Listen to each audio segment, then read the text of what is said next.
Une femme de chambre noire a répondu à un appel en néerlandais devant un millionnaire.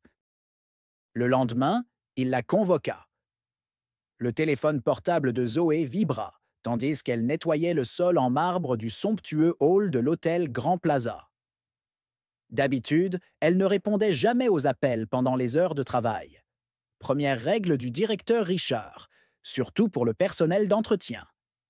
Mais elle reconnut l'interlocuteur, l'université. Après 6 candidatures de bourses infructueuses pour son master de linguistique, cet appel pourrait tout changer. Un instant, murmura-t-elle en se cachant derrière un pilier de marbre décoratif. Cet instant changea son destin. À jamais. Zoé Johnson à l'appareil, chuchota-t-elle discrètement, espérant que les invités ne la remarqueraient pas. L'interlocuteur parlait couramment le néerlandais. Il s'agissait du professeur Van Stone de l'Université d'Amsterdam. Zoé répondit aussitôt en néerlandais, son accent impeccable s'exprimant avec fluidité, tandis qu'il discutait de sa candidature au programme international. Sa lettre de motivation était apparemment arrivée en retard, expliqua-t-elle avec inquiétude. Puis elle remarqua le silence soudain qui l'entourait. Levant les yeux, elle aperçut Richard Coleman, le milliardaire propriétaire d'une chaîne hôtelière, debout non loin de là, l'observant avec un étonnement évident. À côté de lui se tenait le directeur Richard, les yeux flamboyants de colère. Zoé déglutit nerveusement. « Je dois y aller, je vous rappellerai plus tard », dit-elle rapidement en néerlandais raccrochant. « Johnson, à mon bureau immédiatement. » La voix du directeur trancha le silence. Le trajet jusqu'au petit bureau administratif du sous-sol lui parut interminable. Zoé sentit les regards de ses collègues, certains compatissants, d'autres dissimulant à peine leur satisfaction. À 29 ans, elle était la seule femme noire du service de nettoyage à avoir fait des études universitaires, un point que le directeur Richards choisissait systématiquement d'ignorer. « Vous connaissez notre politique, Johnson. Pas d'appel personnel pendant les services, surtout dans les espaces publics », lança Richard, une fois la porte fermée. « Et c'était dans quelle langue? En français? » « En néerlandais, » corrigea Zoé par réflexe, regrettant aussitôt sa réponse. « Peu importe que ce soit un extraterrestre. Ce qui compte, c'est monsieur. » Coleman, le propriétaire de cet hôtel, a vu une femme de ménage négliger ses tâches pour bavarder au téléphone dans notre hall. L'injustice était cruelle. Les réceptionnistes blancs prenaient régulièrement des appels personnels sans que cela ne soit répercuté. Mais Zoé comprenait le schéma. Toujours la même discrimination. « Je vous réaffecte aux toilettes du centre de congrès pour 3 mois. Vous pourrez peut-être y pratiquer vos langues sans mettre notre établissement dans l'embarras. » Le cœur de Zoé se serra. Être au centre de congrès signifiait doubler les journées de nettoyage après les événements d'entreprise, sans compensation pour les heures supplémentaires.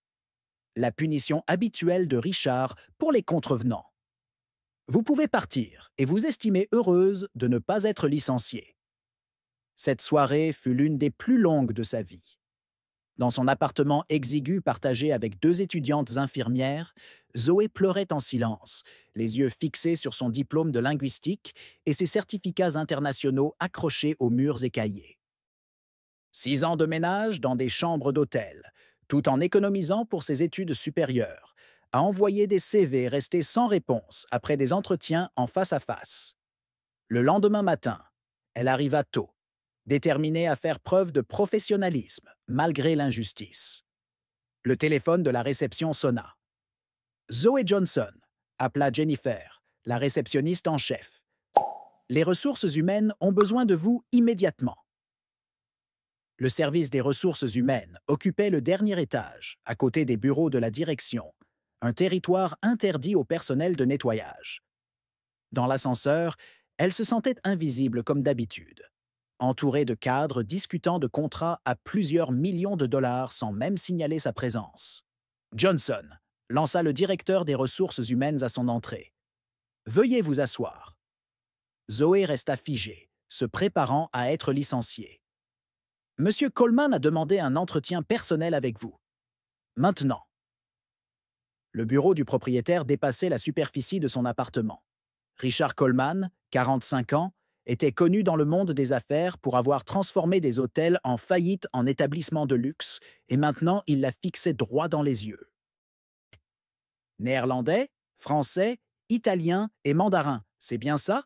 Demanda-t-il sans détour en consultant un dossier ouvert. Zoé cligna des yeux, perplexe. Comment avez-vous obtenu mon CV? Je l'ai demandé au RH après vous avoir entendu hier. Diplômé en linguistique de Georgetown avec mention, parlant couramment 6 langues, dont 2 asiatiques, et vous faites le ménage dans mon hôtel depuis 6 ans. Ce que Zoé ignorait, c'est que ce moment n'était pas une coïncidence.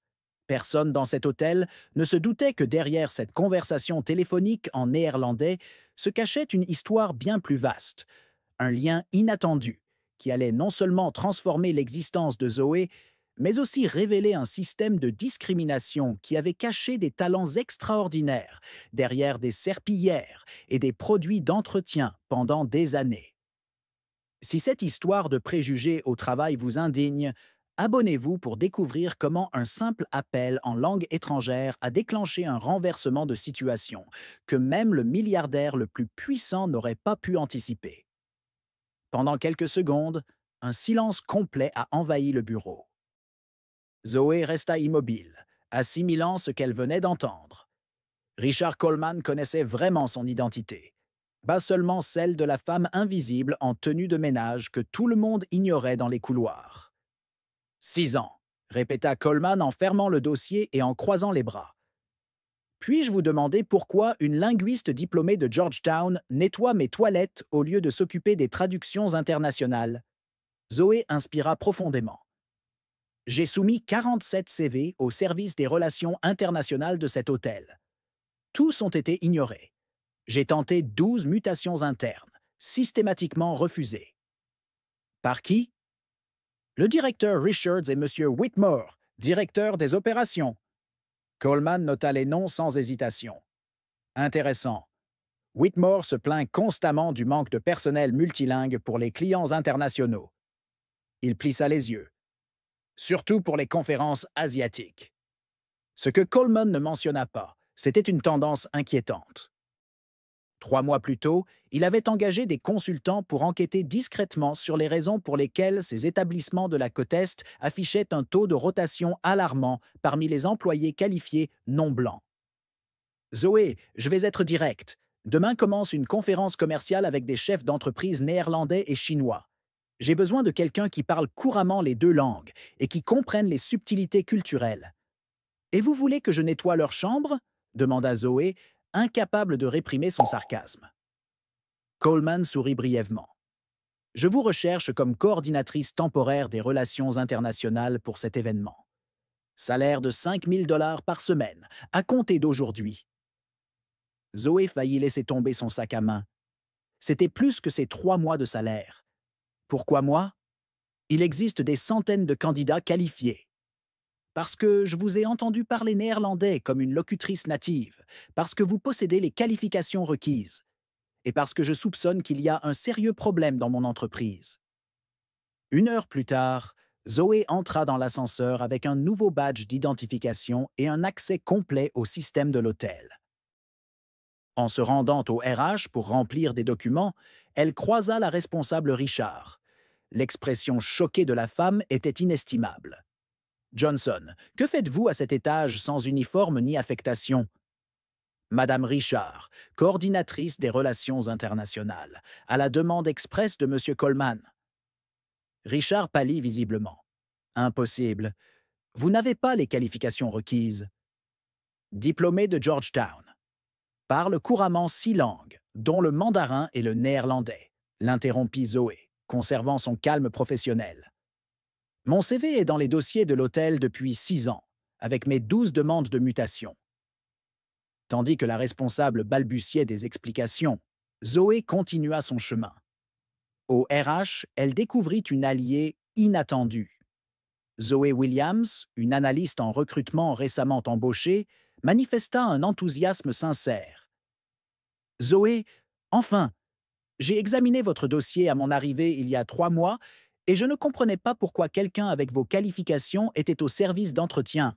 confia Zoé tout en traitant sa mutation. J'ai tenté d'en discuter avec Whitmore, mais il m'a immédiatement renvoyé. Cet après-midi-là, alors qu'elle se préparait pour la conférence dans la suite VIP, Zoé remarqua quelque chose d'inquiétant. Les documents de l'événement contenaient des traductions en mandarin incorrectes et inappropriées, susceptibles de provoquer de graves malentendus diplomatiques avec les dirigeants chinois. Elle corrigea rapidement les erreurs et remania les supports d'accueil. Comment avez-vous identifié ces erreurs demanda Coleman, qui observait silencieusement son travail depuis l'entrée. La traduction précédente utilisait des termes potentiellement offensants dans le chinois d'entreprise formelle, expliqua Zoé. Celui qui a fait cela connaît les bases de la langue, mais pas les nuances culturelles. Coleman hocha la tête d'un air pensif. Whitmore m'a assuré qu'il avait engagé les meilleurs traducteurs. Cela a coûté très cher. Il a engagé quelqu'un sans vérifier ses qualifications, corrigea Zoé, signalant une erreur critique dans la traduction de la proposition de partenariat. Le lendemain, la conférence commença. Zoé évoluait avec une grâce naturelle parmi les dirigeants d'entreprises internationales, passant sans effort du néerlandais au mandarin, servant de médiatrice aux conversations et facilitant des liens qui prenaient généralement des jours à établir. Pendant l'entracte, Whitmore s'approcha d'elle, le directeur des opérations qui ne l'avait jamais saluée depuis 6 ans. Son sourire n'atteignit pas ses yeux. Mademoiselle Johnson, je suis impressionné. Richards a clairement sous-estimé vos compétences. Merci, Monsieur Whitmore. C'est remarquable que mon CV mentionnant la maîtrise du mandarin ait été négligé, surtout quand l'hôtel a dépensé 50 000 $ en services de traduction inadéquats pour cette conférence. Le sourire de Whitmore se figea. Il doit y avoir une confusion. Je n'ai jamais reçu... J'ai des accusés de réception pour chaque email sur 6 ans, interrompit calmement Zoé. Y compris ceux qui vous signalaient des erreurs critiques dans les traductions sous contrat pour des événements asiatiques. Ce que Zoé oublia de mentionner, c'est que Zoé lui avait donné accès aux documents des contrats de traduction. L'entreprise appartenait à la nièce de Whitmore, qui manquait d'expérience formelle en mandarin, mais facturait des honoraires d'expert. Pire encore, toutes les traductions précédentes comportaient des erreurs similaires qui auraient pu coûter des millions de dollars en pertes commerciales. Le 3e jour de la conférence, un événement inattendu se produisit. Un homme d'affaires néerlandais reconnut Zoé. « Attendez, n'êtes-vous pas l'étudiante qui a écrit ce brillant article sur les variations linguistiques dans le commerce international ?» « Publié dans Applied Linguistics Journal », confirma Zoé, surprise d'être reconnue. « J'ai cité vos recherches lors de 2 conférences », s'exclama l'homme en appelant ses collègues. Coleman observa de loin, remarquant le malaise croissant de Whitmore. Ce que le directeur ne réalisait pas, c'est que, tandis qu'il souriait et conversait, Zoé tissait une toile qui révélerait non seulement des erreurs isolées, mais tout un système institutionnalisé de discrimination et de corruption qui avait étouffé des talents comme le sien, tout en octroyant des contrats gonflés à des personnes non qualifiées. Ce que personne au Grand Plaza Hotel ne réalisait, c'est que la femme de ménage noire qui avait répondu à un appel néerlandais n'était pas là par hasard. Derrière ce transfert de services apparemment simple, se déroulait un plan qui allait non seulement changer la vie de Zoé, mais aussi révéler un système de discrimination touchant des dizaines d'employés. La question n'était plus de savoir si elle parviendrait à prouver ce qui s'était passé, mais quelle serait la dévastation de la vérité une fois révélée. Le matin de la 4e conférence, le Grand Plaza Hotel bouillonnait d'énergie. Les efforts de Zoé avaient généré des contrats préliminaires, dépassant toutes les attentes. En traversant le hall, elle remarqua quelque chose d'inquiétant. Whitmore accompagnait une jeune femme, visiblement nerveuse, vers les ascenseurs de la direction. « Mademoiselle Whitmore, votre traduction en mandarin est correcte, » dit-il d'un ton posé. « Pas d'inquiétude. » Zoé reconnut immédiatement le nom de famille. La jeune femme portait un dossier marqué « Traduction finale contrat cadre ». Un rapide coup d'œil confirma ses soupçons. Les mêmes erreurs critiques persistaient dans le texte. Monsieur Coleman a besoin de voir ça, pensa Zoé en se précipitant vers le bureau du PDG. Coleman examinait des documents lorsqu'elle entra sans prévenir. Zoé, que se passe-t-il? Whitmore remplace mes traductions correctes par des versions erronées, réalisées par sa nièce, expliqua Zoé en lui montrant des captures d'écran de son téléphone. Et j'ai la preuve que cela dure depuis des années. Coleman se leva brusquement. En êtes-vous absolument certaine? J'ai tout documenté. De plus, j'ai trouvé des documents faisant état de paiements gonflés à son agence de traduction, 3 fois supérieurs aux tarifs du marché, tandis que des candidats qualifiés comme moi étaient systématiquement rejetés. Tandis qu'il parlait, Zoé DRH se précipita. Monsieur Coleman, désolé de vous interrompre, mais j'ai trouvé quelque chose qui nécessite une attention immédiate, dit-elle en lui tendant un dossier. Dossier d'embauche depuis 5 ans.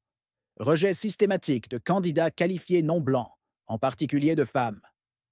Coleman examina les documents, son expression se durcissant à chaque page. L'enquête externe a détecté quelque chose, mais c'est systématique. À cet instant, Whitmore entra dans le bureau sans frapper, interrompant leur conversation. Richard, les Néerlandais sont prêts à signer, mais ils remettent en question des incohérences de traduction. Johnson a dû se tromper. Le silence qui suivit fut glacial. Coleman se dirigea lentement vers la porte et la referma. Thomas, je vois des relevés de paiement de 50 000 $ pour des traductions incompétentes, alors que nous avons des employés qualifiés qui nettoient les toilettes, dit Coleman d'une voix dangereusement calme. Une explication? Whitmore pâlit visiblement. Je ne comprends pas ce que vous dites. Nous embauchons les meilleurs. Sa nièce Thomas, interrompit Coleman, sans aucune expérience formelle du mandarin. Elle a une certification. Faux, conclut Zoé en posant un email imprimé sur la table. Je viens de confirmer avec l'Université de Pékin. Ils n'ont jamais certifié Ashley Whitmore. Whitmore lança à Zoé un regard de pure haine. Tu n'es rien. Une femme de ménage qui se croit capable de rivaliser avec des professionnels. Doctorat en linguistique appliquée de Georgetown, corrigea Zoé calmement. Avec 6 publications internationales, toutes dans des dossiers RH que tu as perdus à plusieurs reprises. Thomas, intervint Coleman, j'ai convoqué une réunion d'urgence du conseil d'administration dans 30 minutes. D'ici là, je veux que votre lettre de démission soit sur mon bureau. Vous n'êtes pas sérieux, dit Whitmore en riant nerveusement. À cause de ça, choisissez vos prochains mots avec la plus grande prudence, prévint Coleman. 2 heures plus tard, l'auditorium était bondé. Tous les managers, superviseurs et directeurs avaient été convoqués d'urgence. Au premier rang, des cadres néerlandais et chinois attendaient avec curiosité. Richard, le responsable du nettoyage, semblait perplexe, assis aux côtés d'autres chefs de service. Coleman monta sur scène, Zoé à ses côtés. Aujourd'hui, nous avons découvert un système systématique de discrimination et de népotisme qui a coûté des millions à cette entreprise, annonça-t-il gravement. Depuis des années, des managers comme Thomas Whitmore et Sarah Richards ont mis en œuvre des politiques non officielles qui nuisent non seulement à nos employés, mais aussi à nos profits. Derrière lui, une présentation s'est ouverte, présentant des tableaux comparatifs des qualifications des employés par rapport au poste, des statistiques d'embauche et de rejet par origine ethnique et sexe, et des contrats surévalués avec des entreprises liées à des membres de la famille des managers.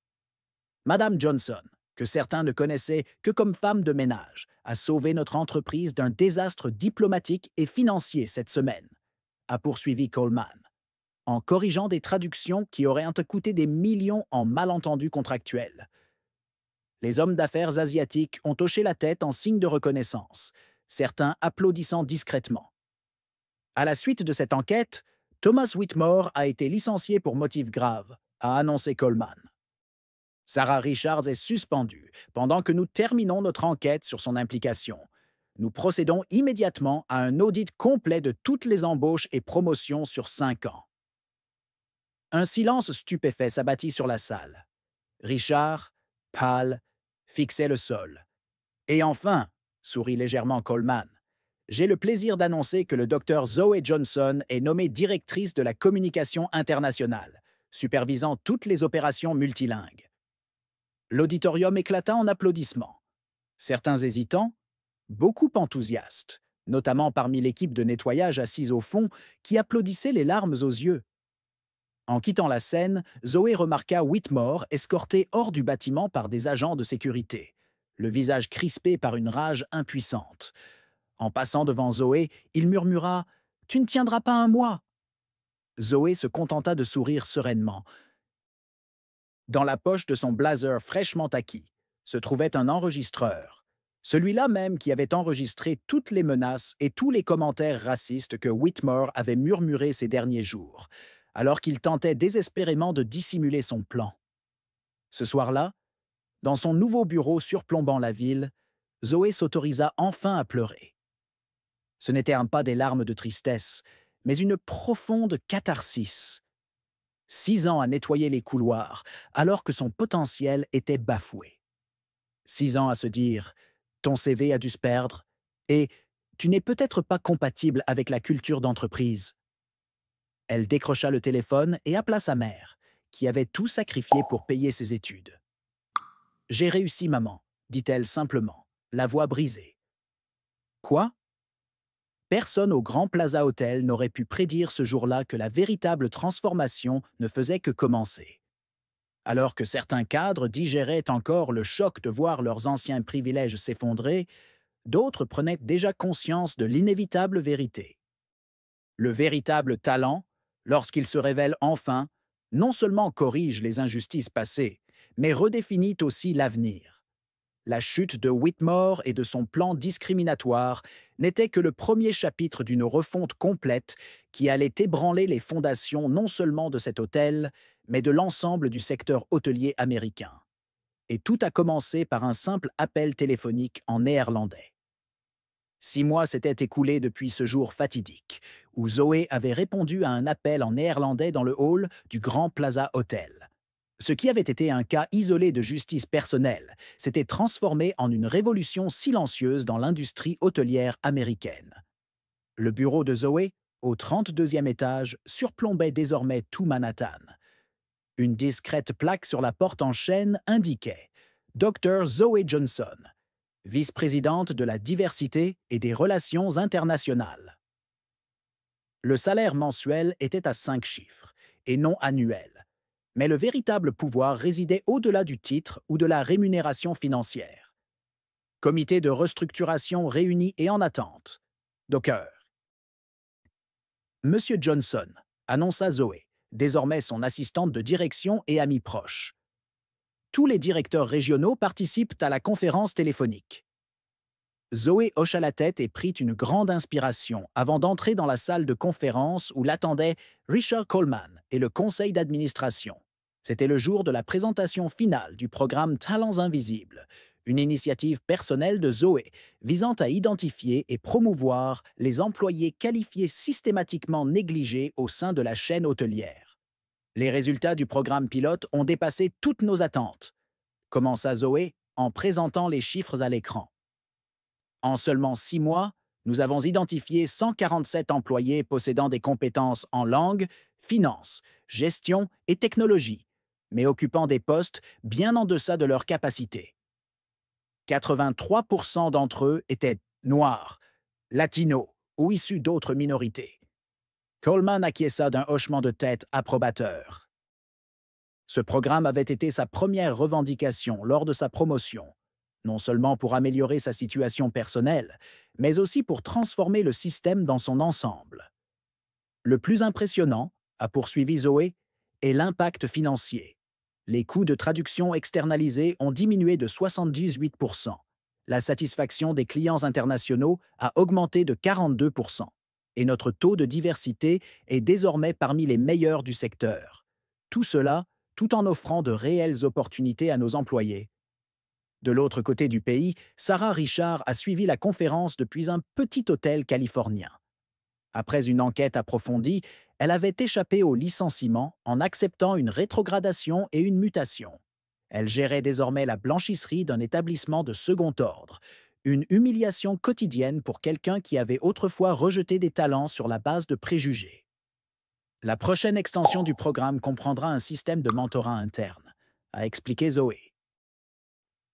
Chaque talent promu s'engage à identifier et à soutenir d'autres employés à potentiel. Thomas Whitmore n'assistait pas à la conférence. Après son licenciement, aucun hôtel de luxe ne voulait l'embaucher. Des allégations de discrimination systématique et de détournement de fonds avaient terni durablement sa réputation dans le secteur. La rumeur courait qu'il travaillait désormais comme gérant de nuit dans un motel de bord de route en Arizona. Sa nièce Ashley avait dû rembourser tous les paiements excessifs, suivre un programme d'éthique professionnelle et, ironiquement, étudier le mandarin grâce à une bourse créée par la Fondation Coleman pour l'éducation linguistique inclusive. Pour conclure, dit Zoé en se tournant directement vers la caméra, diffusant dans tous les établissements de la chaîne. Je voudrais partager quelque chose de personnel. Elle marqua une pause, laissant le silence s'installer dans la salle. Quand j'étais petite, ma mère travaillait comme femme de chambre dans un hôtel comme celui-ci. Elle avait un diplôme universitaire, mais n'a jamais trouvé d'emploi dans son domaine.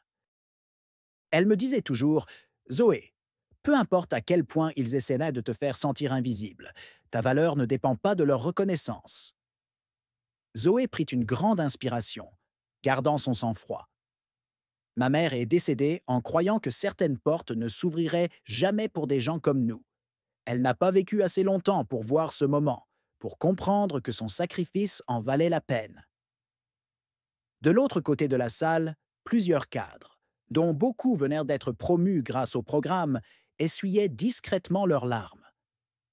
La véritable force d'une entreprise ne réside pas dans ses revenus, mais dans le potentiel qu'elle libère. Pendant des décennies, le secteur de l'hôtellerie-restauration, comme tant d'autres, a enfoui des talents extraordinaires sous des uniformes de service, partant du principe que les personnes de certaines couleurs, accents ou origines n'étaient aptes qu'à des rôles invisibles. Coleman se leva et applaudit, suivi par toute la salle et des centaines d'employés qui regardaient à distance. Plus tard dans la journée, Zoé reçut une enveloppe dans son bureau. À l'intérieur se trouvait une carte postale d'Amsterdam et une lettre d'une université de linguistique appliquée lui proposant un poste de professeur invité. Le professeur Van Hutton, qui avait passé cet appel fatidique en néerlandais 6 mois plus tôt, avait suivi son ascension fulgurante. Ironiquement, Zoé pensa en regardant la ville par la fenêtre. « Je dois remercier Richard de m'avoir puni ce jour-là. Si elle m'avait simplement averti, je serais peut-être encore en train de nettoyer les toilettes, mon diplôme prenant la poussière. » Le lendemain, Zoé lançait officiellement un fonds de bourse pour les employés d'hôtel et leurs enfants, financé en partie par son nouveau salaire. La première bénéficiaire fut la fille de son ancienne collègue de ménage, qui rêvait d'étudier la gestion hôtelière. Ce qui avait commencé par un appel téléphonique en néerlandais avait eu un retentissement qui s'était propagé bien au-delà de cet hôtel, bien au-delà de ce secteur. Le message était clair, le talent existe partout. Ce qui manque, ce sont les opportunités et la reconnaissance. La vraie justice ne consiste pas seulement à punir ceux qui discriminent, mais à reconstruire des systèmes entiers afin que les préjugés n'aient plus de place. La plus belle vengeance de Zoé n'a pas été de voir ses adversaires tomber, mais de voir des centaines de personnes comme elle enfin s'élever.